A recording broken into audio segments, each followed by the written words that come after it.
And already our first thing. Welcome to episode 1. Welcome to episode 1 of season 5 of Whole Lot of Wolves. It's a new season. We got a new guest today, and it's a new medium. We are on video chat. Alex, we gotta get together to deal with this, man. We're your hosts. I'm Joshua Buckley. I'm Paul.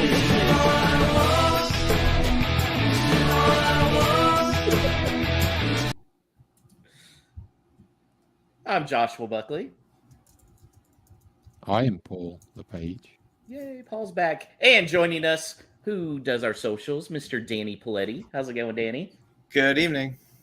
And our producer, Mr. Alex Patakis. Hello. Good to see you again. And our new guest tonight from the newly formed Michigan Wolves, it is Joe Deluski. How's it going, Joe? Good. How are y'all? Good. So it's your first time on the podcast. Of course, we like to know how your fandom came about and kind of some of your favorite memories of Wolves. Well, first, thanks for having me. Been a listener of the podcast, and it's great to be part of it. So, to answer your question, I lived in Wolverhampton from '98 to 2000, and at the time I lived there, I didn't follow football, soccer until I went to a match. Our company had a suite, a box at Molyneux. Somebody invited me, and from that point forward, I was hooked, and it was fantastic. And so I moved back to the U.S. in 2000, and I had been following the club through their relegations and promotions and so forth, and really started to dig back in when all of a sudden these matches became available and streaming, whether they were in the championship, league championship, or the premiership. And so I thought I was alone. I didn't realize that there were a pack of people here in the U.S. following the club. And it wasn't until I went to Nashville and met all you fine people that I realized, okay, this is something. And so through that, I ended up connecting with you. And then all the while there was a Michigan club in the Worldwide Wolves site in that area. And I had attempted to reach out to the chairperson and never got a response. And then just recently it went away. So I put my hand up and said, okay, I'll do it. and that's how I recently formed it. And Joe was a really big part of the planning committee to help make sure that the Wolves USA preseason tour went great. Fantastic job, Joe. I know you did a lot of the communications with it. So tell me, what was your favorite game ever as a Wolves fan? I went to, in 2022, I went to Wolves Watford at Molyneux, and we won 4-0. Raul scored a goal. Neves scored a beautiful shot from just outside the box, and Podence and Aït-Nouri scored as well. And it was great. It seemed to go by like that, but was with some good friends there, and it was a great time. And I think that was the last we saw of Watford in the EPL. Yep. So if you had to name a current past player and a current present player, who would they be? Currently, Lemina's got to be, especially after watching him play the 3 matches. Lemina's the top of my list, just to watch him play. The effort and what he does out there, his leadership. But previously, man, that's a tough one, Josh. I mean, I was always an O'Donnell fan, and Ruben Neves. I was always just dazzled by what Ruben Neves did, apart from his shots, but the way he moved the ball, and getting a chance to see that and getting a chance to see him play was awesome. Hashtag bring back Adama. Right. I don't think it's happening, though. Definitely Paul that has his way. Well, guys, we are going to get into preseason predictions and the season opener against Arsenal. But first, we have to say our goodbyes to one Pedro Neto, who we saw in Fort Lauderdale, he signed some stuff for us, and then he left for 51.4 million pounds, 7-year deal. Paul, overall, what do you think? It's weird because if this had happened right at the start of the preseason, you'd have gone, okay, then it's to be expected. He's one of the stars. This is going to set up the rest of the summer. So as it went on, and certainly with him touring and playing and featuring prominently, you just began to think, well, is there a chance he's going to stay? And it's a little gut wrenching because you added those signings to it and he was still there. So for it to happen kind of out the blue, no real speculation about it, and certainly no one, I don't think, had ever picked Chelsea, then that's, for me, it's where it hurts a little, just because it's happened now and it's like someone's ripped the Band-Aid off and he's gone. And I think just, you can say what you want regarding injury record and things like that, but I'm pretty adamant that out of that trio of Cunha, Wang, and Neto last season, he was the only one who could genuinely and consistently be that game changer, getting that ball from deep, just through that pace and ability on the ball, he could do damage. Like that own goal he caused at home against Man City, that's the Pedro Neto that we know and love. Now, potentially, will we see similar from Cunha in a different role, 4-4-2 maybe, genuine number 10 with a proper 9 next to him? Hopefully, that's the big hope. But out of everything, that's what I'm so disappointed about Neto departing, is that real explosiveness and to make a genuine impact on the game. Now, with that said, that deal financially, I think, stacks up with that injury record. The kicker to that is he going to be lost in that swathe of bodies at Chelsea? So does that help him maintain fitness? Can he make more of an impact, knowing that he's not going to be flogged as much as he was in a small squad at Wolves? Or is he the type of player that does need a certain amount of minutes? If he's not getting that as a starter, if he's coming off the bench to try and impact the game, is he going to be able to do it? And is his form going to suffer if he doesn't? So I think the jury's out in terms of how far he'll kick on. I think he'll do quite well, but Chelsea's a bit of a car wreck, so who knows?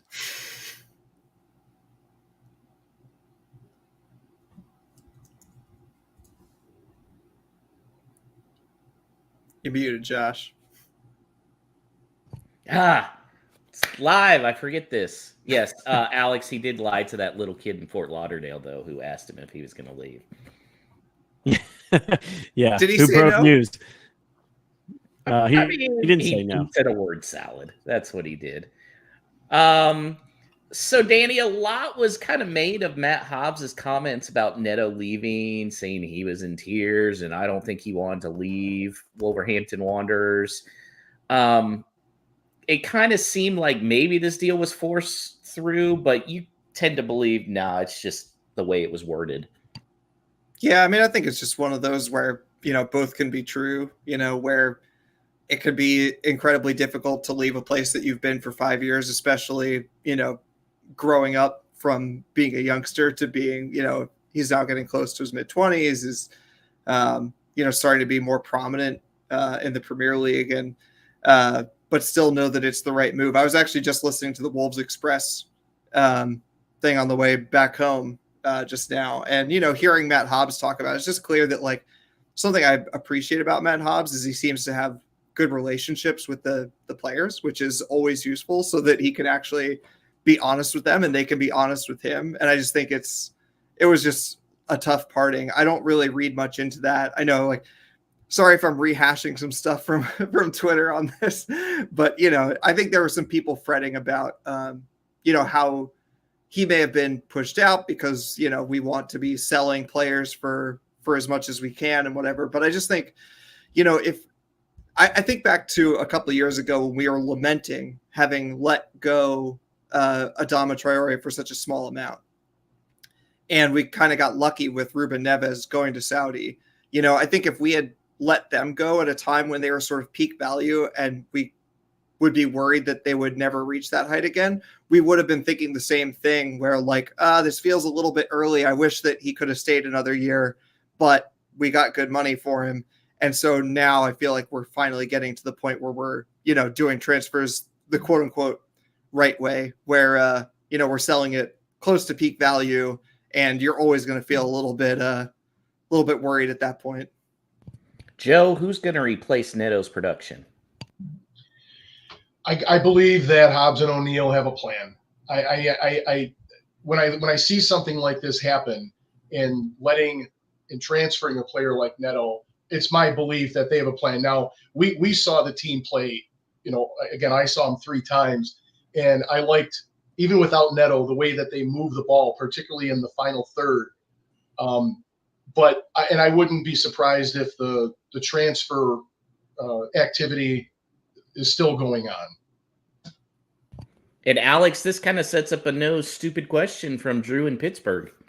Yes, it does. Drew in Pittsburgh emailed us. hello@wholelotofwolves.com is our email address, by the way. And he says, now that there's limited time left in the window, is it a failure if Wolves don't get a Kilman or Neto replacement, or even a young goalkeeper? Those of us who saw the backups in America can't be very excited about them. Josh, I guess and Joe, maybe, we saw the most football in America. Do you agree? I guess let's start with the last point first. Do you agree that you can't be very impressed by them? Because I was actually very impressed by many of the players in Wolves squad. We need a new keeper. We need a backup keeper. I thought the Crystal Palace game maybe a little too young. But it wasn't that I wasn't impressed with him. Like you said, I was impressed with him. There's just a few younger guys that are going to take time. But if Saw goes down, I think that's what caused the panic is, this could be bad because Bentley, Tom King, super nice guy, probably not who we need to rely on to win, on the road against, Arsenal or somebody. I think they've got to be, when it comes to that keeper, they've got to be, I'd probably take a gamble on it that invest in a number 2 with the idea that if Saar does stay, then it's to push him.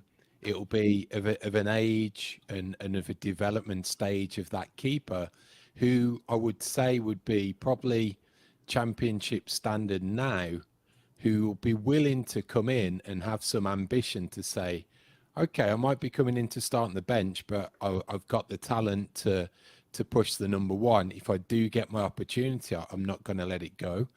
And if you're able to get a keeper that's 23, 24-ish in that criteria, you've still got that option for him to say, well, even if I give it a year and nothing happens, I can get a move. It's not going to derail my career development so much. I think they've got to really be making that investment in that number 2 to make it genuine competition.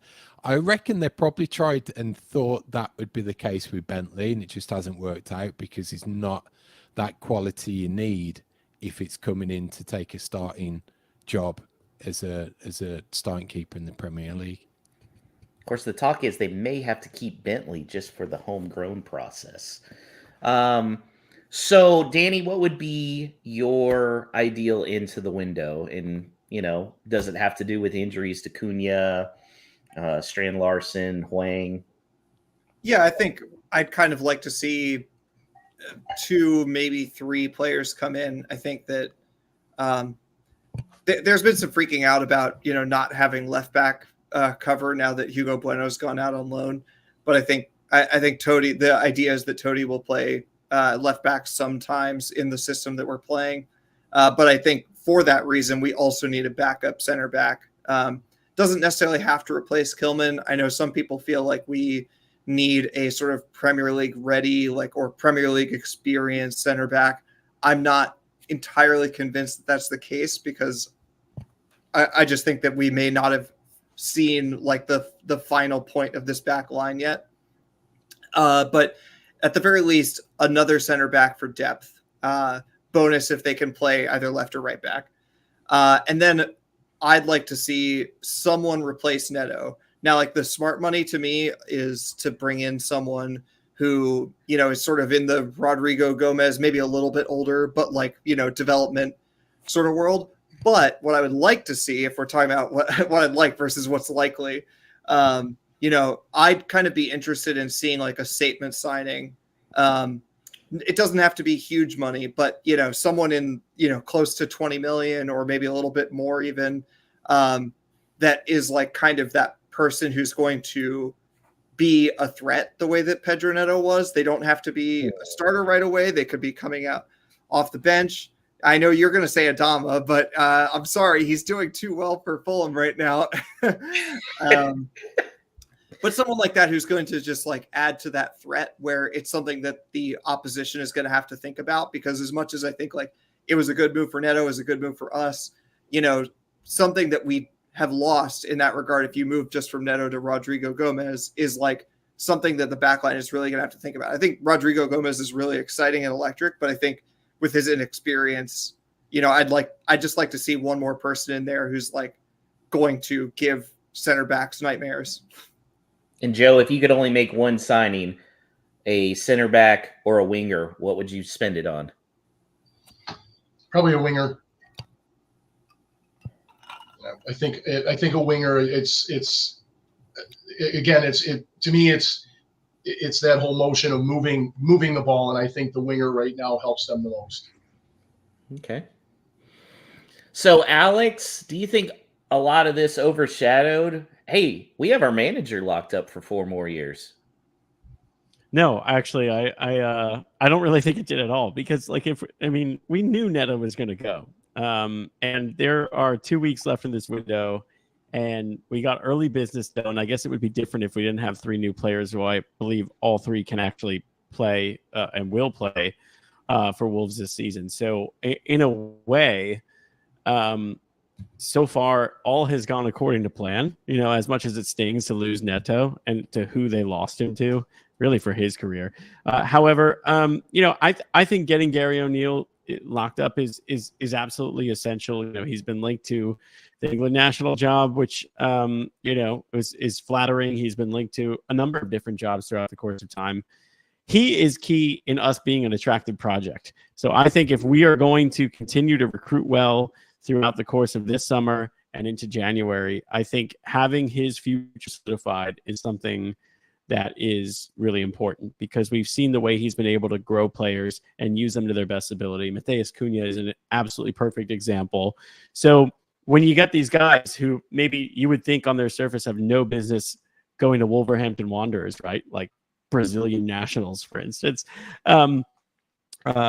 Gary O'Neill is the reason that you would say, actually, no, maybe this is the good career move. So I think to me, it's a number one. Like, that was the most important thing this summer, without a doubt. So he's had worse teams, aka last year and at Bournemouth, do well enough in the Premier League, where as long as we have him, we theoretically should be okay.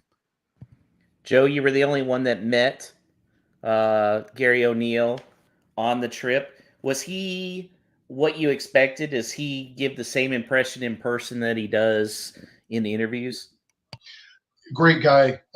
We interrupted. Somebody was there, saw him sitting in the hotel bar, and interrupted what I think was his staff meeting, his manager's meeting, and walked up. And then, of course, I had to go and meet him. But yeah, it was a great guy, very accommodating. In one of the, just to tie into that, one of the things that when we were at the meet and greet in Jacksonville, it came around to me, and I asked a question just to dovetail off what you had said. I asked Hugo at the time, Hugo, Pablo, and Tommy, to Jurgen, I said, explain to your newest teammate why Wolverhampton is special. And they said a combination of things like the manager and that the team was family. So when I hear that tells me that there's this attractive element to the club, and that sells and brings in players. So there is some other transfer news. Paul it's been reported that Wolves have bid £4 million for center back. Guys, are you ready? I'm going to try and say this. I can't wait. Bastian Mipuyu. How'd I do? Mipuyu? It's not bad. That's not a million miles away. Better than I thought. The big U. I think the ending is more like PU, like U. the old like something smells in here. Okay. PU. Well, we'll have to come up with a thing if it's PU. Paul, what do you think about that? First teamer, U21s, no thanks. Probably that Enzo category, but just background that we hear about him potentially taking up more of a regular spot on the bench. I think they got to be taking somewhat care of these particular types of signings, that it's one that could come in and kick on eventually.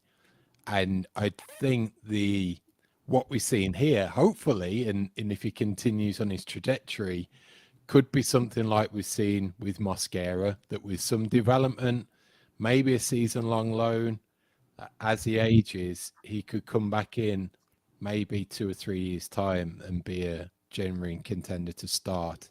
And for that reason, you could have picked up an absolute stud for peanuts. If his name is PU, should we just nickname him Stinky now? Is that good?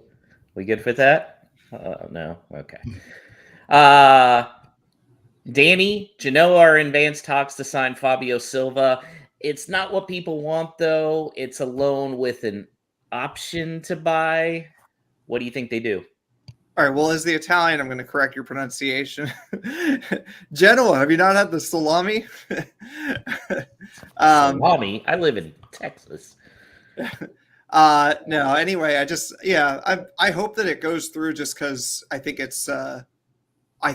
it's not a bad place for him to go and get minutes. I saw some people already, frustrated at the fact that it's only going to be an option and not an obligation. But I just think at the stage that he's at in his Wolves career, which is to say, hopefully as low as it gets, who knows? I hope it doesn't get any lower. I just don't think that you're going to get a straight sale or an obligation at a price that anybody would be happy with. I know some people would be happy with, like, give us a few dollars in return, and that's fine. But I think, Jeff Shee and even Matt Hobbs will feel like, come on, we got to get something for this kid. We're so I think, like, taking a loss for FSR, so he's got to at least exactly earn his book value, and he's probably a season away from that, just to get him off the books or 5 million and call it a wash at that point on his contract length. I think that's what they're looking for now. Yeah, and for what it's worth, I think, like, again, kind of like the Scotland move, like, I think that he could do okay in a team in Italy that's not too close to the top. Like, it could be fine. I hope, because I still have a lot of sympathy for Fabio. I think, like, he has annoyed many Wolves fans, but he also got the short end of the stick in a lot of ways. And I think that, like, he still could be a decent footballer, but I really hope that his attitude is better than it was at Rangers. I'll say that. I know his rankings in the hair Wolves hierarchy went way down with the cornrows. Well, did you see that Raul was picking that up too? Yeah. I guess if Raul's doing it. Joe, Wolves rejected a $500K offer for Luke Kundle. Gary O'Neill, Wolves holding out for $4 million. Gary O'Neill still saying he wants him for the first team squad. When I hear people criticizing the backups during the preseason, I tend to think this might be one of the guys they're talking about. So overall, do you think he's first team quality for this Wolves squad on the bench, or is $4 million the perfect number? I'm mixed on it, John. I mean, the jury is still out, but again, I got to see him play. I just think there's more development that needs to be done. I think he's a player in development, and so in my eyes, the jury is still out. But I wouldn't necessarily give up on him right away. How about you, Alex? Luke Kundle, what do you think? Yeah, I mean, I think if we're talking depth, and we've been in more desperate scenarios in the past few years than having to have Luke Kundle start a game for Wolverhampton Wanderers. So if the price is not right, and it doesn't make sense to send him out on a loan deal, like I also don't think he's someone who can necessarily demand first team football, while it might be good for his development. But look, he would be the 5th choice midfielder in a team that's very likely going to play, if we're talking about traditional center mids, 2 center mids at any given point, right? So, Boubacar Traore was not on the tour. Don't forget, he's still around. He's, I think a pretty valuable backup. So you'd have Doyle, Traore, but beyond that, you still need somebody. Like our center mids, they accumulate cards, man. Like, let's just anticipate there's going to be either yellow card accumulation or a straight red at some point, and, let alone injuries. I think he'd be the perfect 5th midfielder for us. And I actually, contrary to what some other commenters and people who wrote in might say about backups not impressing, I thought Luke Kundle was really good in Annapolis. And Danny, you even called that out on the show. Like, I actually thought I was pleasantly surprised with how he seemed like he belonged on that pitch when getting that opportunity. So, I would, unless somebody blows you away with the valuation that you want, keep him. Danny? Yeah, to add to that, I just think that a couple things. One is that I think it illustrates exactly what the difficulty is for a team that's operating sort of mid-table to lower mid-table, is that we don't have tons of players where you can send the youngsters out and get developed. That's what he should do. If it were just developing Kundle, he should go get another year in the championship. But in terms of Wolves, and this is my second point, is that like we had 3 big injuries to like important players across the forward line last year. And it meant that Ryan Aït-Nouri and Mario Lemina and Nathan Fraser all had to play up front. And we don't want to be in that position again. If we had 3 injuries to our first choice midfield, like I'd be more comfortable having Luke Kundle around than like whatever midfielder came up from the U21s, which is like the alternative. Now, obviously, like it's just like we were talking about with Neto. If somebody came in with 10 million for Luke Kundle, you'd say, thank you very much. That's plenty. We don't know for certain this kid is going to go higher than that.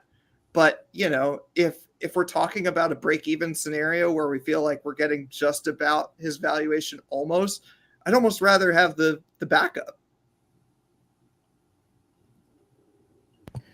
All right, guys.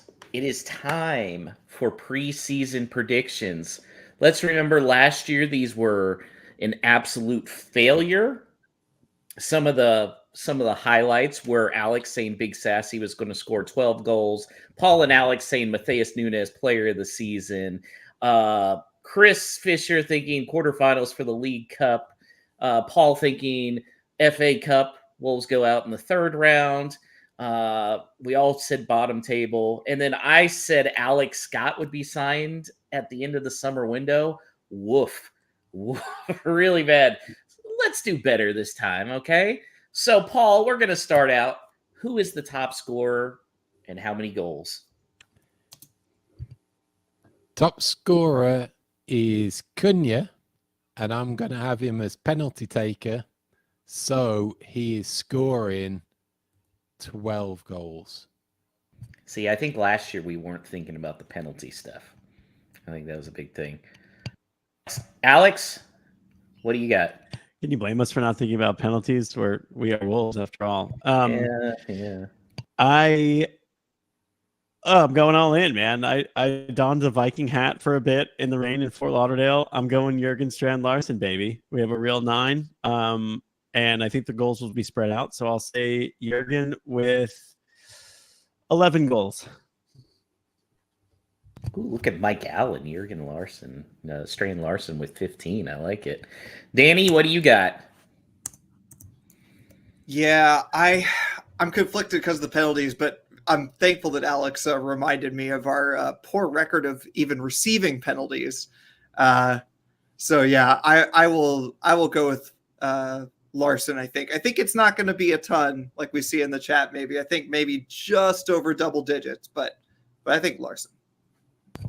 What you got, Joe? I'm going to agree with Paul on this one and say it's Cunha, and I think Larsen's going to be integral. Though when I watched Larsen play, he set the ball, he centered the ball well, and he moved it well. I think those two are going to work well together. But I still see Cunha, and I'm going to be a little bit more aggressive and say 15. I think Strand Larson more likely to lead the team in assists than goals. And guys, I'm going out on a limb. Rodrigo Gomez with 13 goals is going to be the Good lead scorer. lordy. Wow, come on. Talk about calling your shot. All right, I definitely got to get his shirt. I mean, look, guys, he scored 3 on the preseason tour. Hey. Let's go. I'm all in on Rodrigo. Death taxes and Rodrigo Gomez at the back post, right? Okay, Paul, player of the season. Yeah, this one I had a little deliberation over it, thinking about this today. I'm kind of going a little left field because you don't often get it, and he's going to have an unbelievable season to do it. But my player of the season is Yerson Mosquera. Wow. I love that. We are love it. I love it. swinging I love it. for the Paul, that's fences. awesome. Love it. Alex? Good luck with that. Yeah. All right. So I am going to go ahead and say the player of the season. It's unsexy. I just could not think of someone more tailor fit for this role than Mario Lemina. I think he continues to be the anchor and the core of this team. I think he'll still have a few goal involvements and a few big moments. So Mario Lemina, our captain. Danny? I'm going to go with Cunha. And this is basically just me hoping that he stays healthy. But I think if he stays healthy and can keep knitting together that forward line, it's just going to be a massive season for him. And I hope that our added depth can help him do that. Joe? I'm gonna go with Alex here and say Lemina. I see that just him being the anchor and being an important part of what's going to happen. I will also say back-to-back cowboy hats for Mario Lemina. It is. And for Ed's asking, I am drinking Albion tears tonight. Well, Nice. if Lemina wins it again, we got to send him a cowboy hat. I mean, so I'm planning to go up there in the spring, so we need to work on making him a custom one, because very clearly from social media, he likes the cowboy hat. Spray painted with metallic gold. Oh, that'd be great. That'd be great. We'll figure something out. Okay, goal of the season, which last year, I might remind you, Paul picked Sarabia. Amazing. Oh, nice. Who does he go with this time? I go with Mateus Cunha, akin to the goal he scored against Forest. Alex? Here I'll go Rodrigo Gomez. Some type of 80-yard run that he finishes well. That is just going to be a ridiculous moment on a counterattack, a la Pedro Neto, carrying the ball the length of the field against City. So Rodrigo, baby. Danny? I mean, this one seems easy. I'm going to go Tommy Doyle. Yay! Ooh. We're gonna see one of those that's like bringing us back memories of Ruben Neves, and it's just gonna add fuel to the fire for Paul on the Tommy Doyle for Wolves captain in the near future. And for England. If you remember the end of last year, and this would be a totally outside the box, no pun intended, shout. Boubacar Traoré was going for goal of the season. That was true. his goal for the last 5 matches of the season. I would love someone to shout him out, but I'd love that. that's pretty bold. I will not. Joe? I'm going to go different here. I'm going to say Ichan. We've been talking all this time, and his name hasn't popped up, and I think he's going to have it this year. Yeah, Yeah, we're goal in of threat the of season. losing our Korean listeners by not mentioning. Right. I love Mike Allen in the comments, by the way. Goal of the season, Gomez really playing the odds, because that It just gives you easy. triple the chances. Oh, why didn't I pick Gomez for each one of these? I'm going to say he's going to have the most goals, so he's going to have a butte, and it's going to be Rodrigo Gomez. Man, I am putting my eggs in one basket, aren't I? Okay, Paul, League Cup finish. We know that Wolves will not play Albion because they lost today. Already. So what's your League Cup prediction? Here's where I go a bit crazy. We're getting to the final.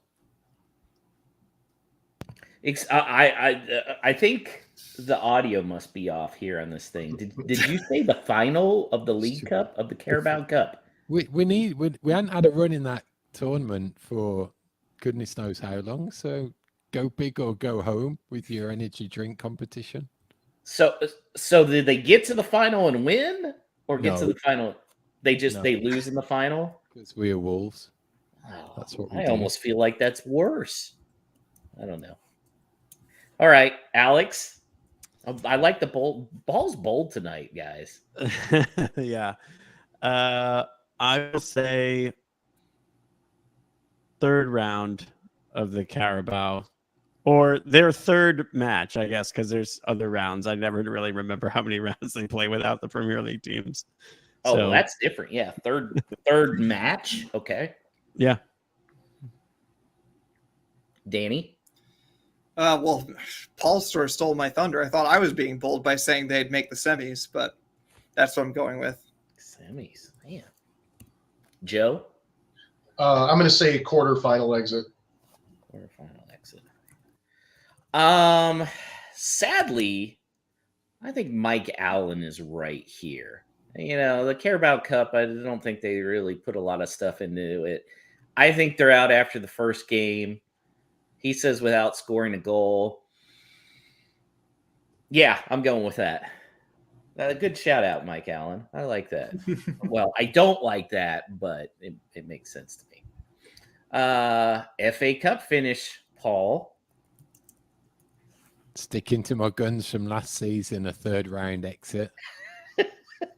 So they make the final of the Carabao Cup, but they lose in basically their opening game of the FA Cup. Yep, at home against the team we should beat. Oh, It's the Wolves way. Paul is just the stereotypical Wolves fan. I love it. I really do. Alex? Semifinal. They get to Wembley, but it just gets to be too much. Semifinal. Danny?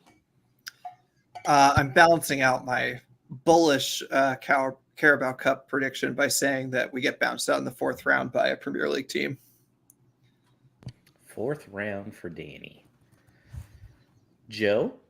Agreeing with Danny on this one. Fourth round by a Premier League team.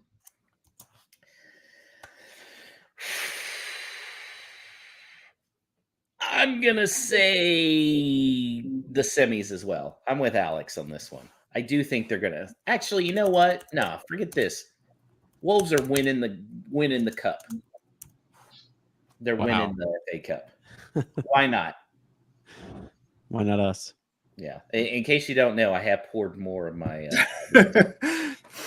And almost the whole bottle. EPL table finish. Paul.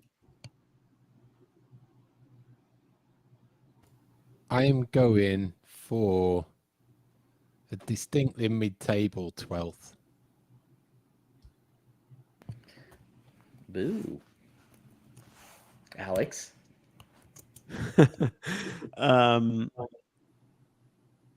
Ninth. I'm going to say ninth. Top half finish this year with some really fun moments in spring where we dream of Europe yet again. Danny. Yeah, I thought ninth earlier today, and I'm sticking with it. I think it's honestly based more on my my feelings about other teams than about us. I think there's some teams that are a bit weaker than the pundits think. Joe? I'm going to say improvement over last year, still top 10, but number 10. I'll say they finish in 10th. 7th, baby. Wow. Going to Europe. We're going to have a great second half. We're going to be healthy this time. I think we're going to get through the bumps early, work some things out. I like it.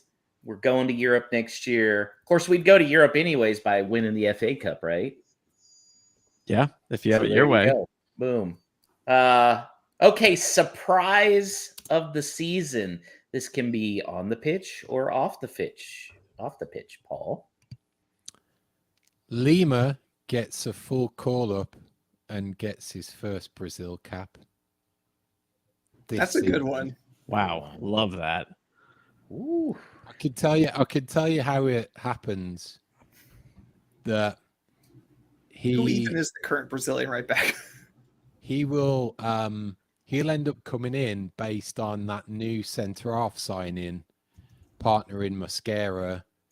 Totti takes the left back berth that makes that 3 at the back when they go forward. So Lima's going to be that outlet on the right hand side, and you're going to see all of his game shine from that attacking output. And Brazil will have some European friendly over here, so it'll be easier for him to pick up that cap by coming into Europe and playing there.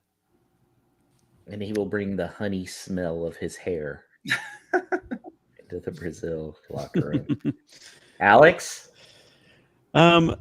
Yeah, this is a tough one. Last year, I really, I went really big and said that I believe that Fosun was going to sell by the time this season would end. Not going to go quite as big this time. I am going to say that by season's end, He Chan Huang will not be with Wolves.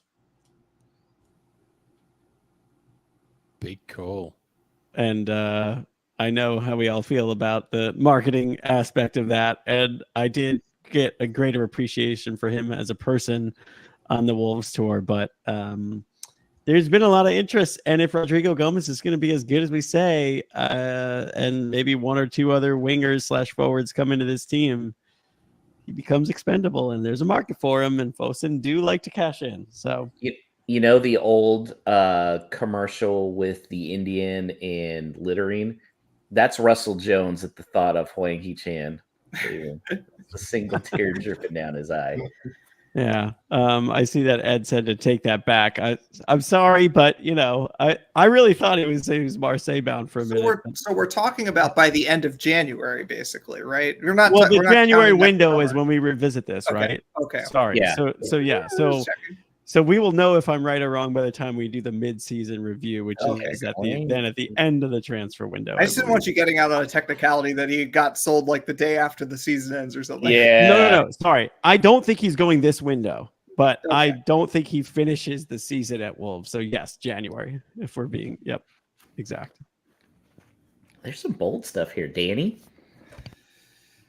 Yeah, I came up with this earlier, and now I feel like maybe I don't know how bold it is, but I was going to say Gary O'Neill to be the odds-on favorite for manager sacking at the end of October.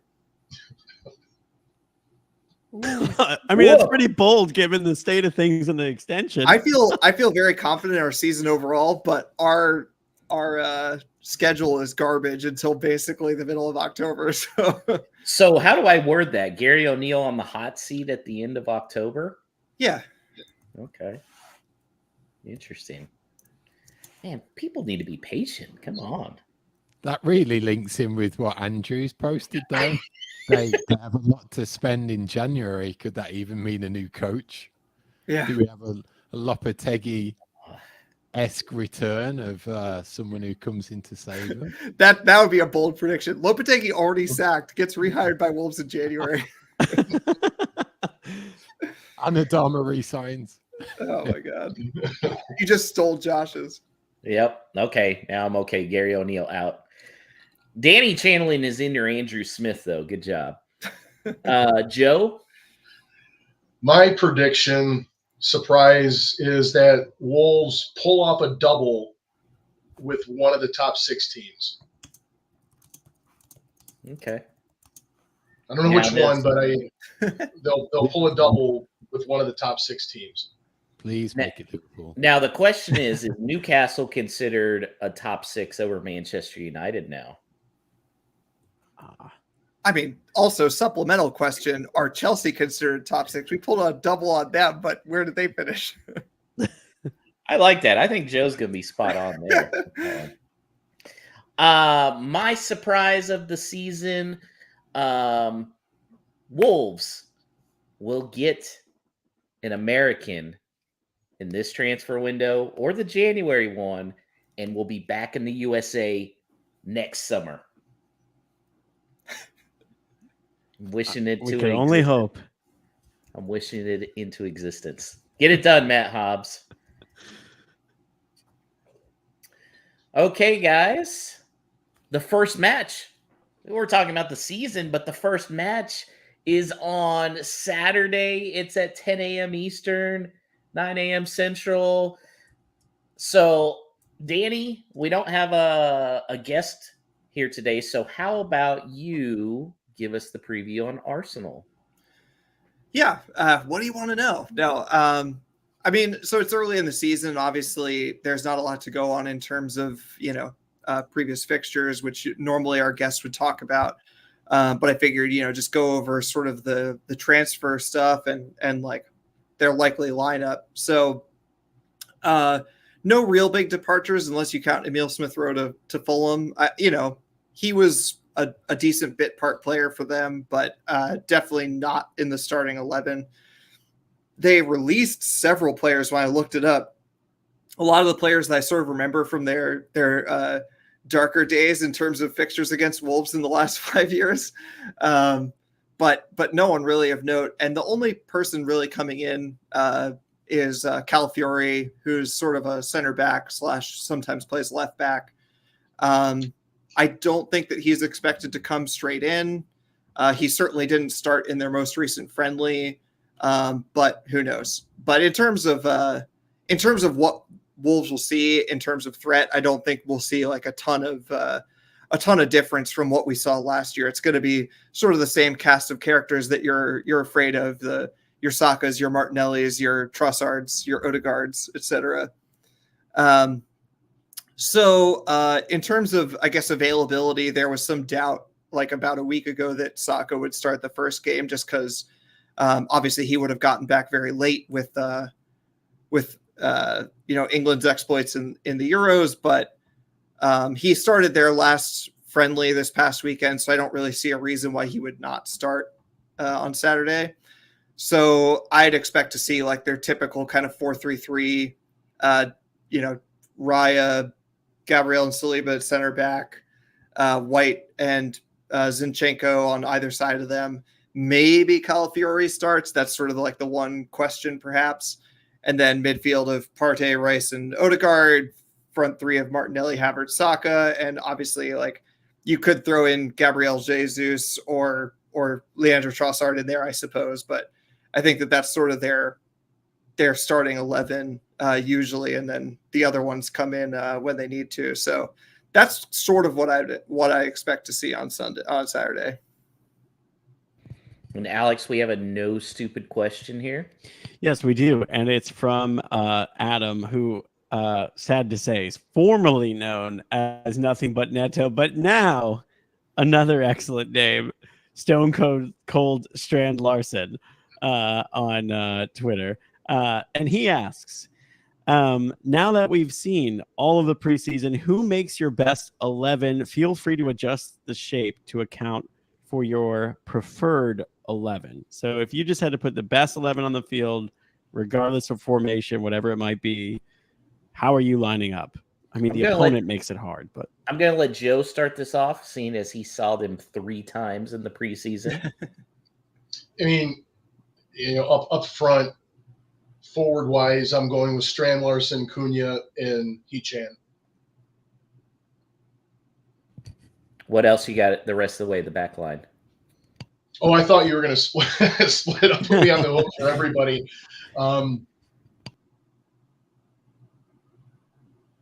I'm gonna have to think about that one, Josh. So Okay. I think that if I'm going like our best possible 11 to play sort of like, I don't know, random Premier League team, I think you'd still, because we haven't really seen them play Premier League level opposition yet with a back four, I think I would still probably go with a back five, and I'd throw Dawson in with Mosquera and Toti, and then you'd have Ryan Aitnori left wing back, you'd have Nelson Semedo right wing back, and you have, you know, your typical Lamina and João Gomez in the middle, and then the front that Joe said. I think that's where we're at now, but I do think that like there's a potential for a lot of that to change in the first few weeks, especially as we see like Ipswich, and I think we play Forest or Chelsea, and then we play Forest after that. I think we'll see some variations there that might make me rethink that strongest 11. We'll get to Andrew's question in No Stupid Questions there. Let's start out, though, with our predictions here for this Arsenal game. What you got?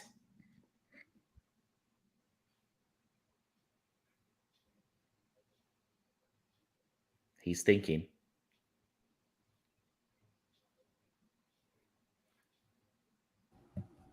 I'm glad I didn't have the only audio problems tonight. We're going to show up and play really well, but it'll be a little like last season, and we're going to lose 1-0. 1-0 Arsenal. Okay, Joe, what you got? 1-1 draw. 1-1 draw. Man, I would take that. Danny? Yeah, sort of similar to Paul. I'm going to go with a valiant 2-0 loss. 2-0 loss. Okay, Arsenal. Alex? Catch him at the right time. I'm with Joe. 1-1. 1-1 draw. I was thinking Wolves are going to be way more conditioned than Arsenal, but Arsenal was also in the U.S. during this heat wave. I think Wolves are going to come out spunky, but they're going to lose 2-1 to Arsenal. So that brings up everybody's favorite part of the show, Alex. That's right. It's time for No Stupid Questions, and back for season 5 of Whole Lot of Wolves with No Stupid Questions is the same great wine partner of the show, Esfuerzo Wines. 3 generations of winemaking in every bottle. Head to esfuerzowines.com. Use the promo code Wolves and get a discount on your order. So, Chase Branch asks the following via X. With Leicester, Southampton, and Ipswich all coming up, is this the hardest table that Wolves have faced since rejoining the EPL? Paul? I think it's pretty valid that you've got Leicester and Southampton, who are the perennial sides that yo-yo a lot. So when you take out the likes of Luton, who we had, you're getting these teams of a similar profile: Leicester, Southampton, Burnley, Sheffield United. And it's not like we've ever looked at these teams and thought, that's an easy 6 points.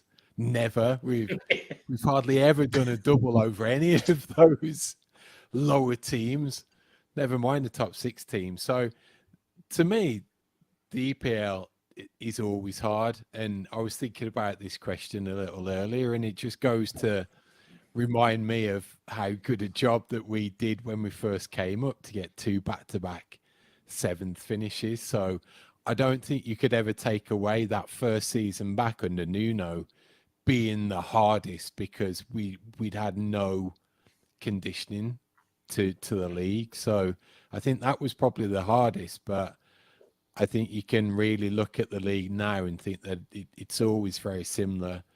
It's definitely tougher than last year, and it's always going to be around par and a tough league. Let's remember an Aston Villa team that nearly got relegated with Jack Grealish. Wolves played in that EPL table. Alex? Yeah, I was going to say, to Paul's point, like those 3, these are not teams that Wolves typically play well against, or just like bottom of the table teams. I was jokingly going to say, like, I would feel better against Chelsea, Spurs, and Newcastle or something like that. But I do think, there's a benefit to Gary O'Neill having a preseason and playing in the back four. And it's that I do think that even if we need to revert back to that after our ridiculously difficult opening, 6 to 8 weeks of the season, when we play these types of teams and we want to be super attacking, we'll be used to it. So my sincere hope is that this season, like, we'll put a few teams to the sword that we should, because we've seen that they're capable. I mean, I know it was preseason, but they did it to Red Bull Leipzig, who's a Champions League team. And, we were playing just as many starters as they probably were. Like, we were all missing players. So I think that that's where we'll see a big difference this season, I'm hoping. So hopefully that means we could take advantage of the bottom half of the table. And Andrew Breyer had a question that came in right there. Yeah, he did. And he asked, if no center back is signed, can you see Gary O'Neill going to a back three at Arsenal, assuming Dawson is healthy? Now, I think it's safe to say, like, even if a center back was signed now, he's definitely not going to play against Arsenal. So we kind of hinted at this. Danny said, maybe he would bring Dawson in for this game. But Paul, like, what do you think as it relates to how comfortable you would be playing a back four against Arsenal, or if, like Andrew hinted at, should they go to a back three truly? I think he's going to go all in on a back four, and I think he's going to try and make it work regardless. So I think even if he'd had that thought of experimenting, we'd have probably seen something of a back five this pre-season, even if it was just for a half against someone. So I think he's going to be pretty set on a back four, and I think the dynamic is just going to shift slightly based on the opponent. So I'm probably riding off the bandwagon of my Lima prediction, but I wouldn't be surprised if there's no centre-back signed, or even if there is, that back two is actually Santi, Breno and Mosquera, and Totti goes to the left-back berth, and Lima comes in, just because what they got to lose on Saturday, everyone's expecting a defeat. So why not see how that works? Hopefully take Arsenal by some type of surprise. I could see him going for a four at the back and persisting with it that way. Yeah, I think this is going to be a theme for this year. That's a prediction, I suppose, of a sort. But I think that we're going to spend a lot of time debating whether it's a back four or back five. Like, I think we could play ostensibly a back four, but have three center backs on the field with Totti play on that left back. Because I think a lot of people don't see him as a left back. So it all comes down to what do you call a back five versus a back four, But yeah, I could imagine exactly what Paul says, basically a back four, but with Totti in that left back spot. Which I guess in the preseason is something that they were essentially doing, is like their left back at that time, and it was Ryan Nori, because of the lineup that they were playing, was basically playing as like a left-sided center back, with the right back having ridiculous license to get forward. And I saw, Gully talk about that on Talking Wolves, and it almost feels like we didn't have the personnel right, but that was almost like something that we implemented specifically to play Totti in that position, and then allow Ryan Nori to then play further up the field, which, don't forget, he can essentially be, especially if our wingers in what is almost essentially a 4-4-2 then at some point are just midfielders who play very in line with our center mid. So I'm excited about the flexibility of the team, regardless of what the formation is. Now, I mean, doing it against Arsenal the first week is a little scary, but I'm pretty pumped about that.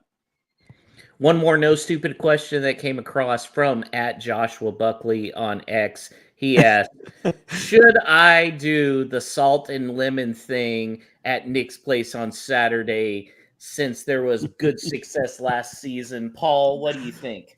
Good God, no. God, no. Okay. Joe? That'll be children present. Whatever helps you cope with the situation, Josh, I'm all for. Danny?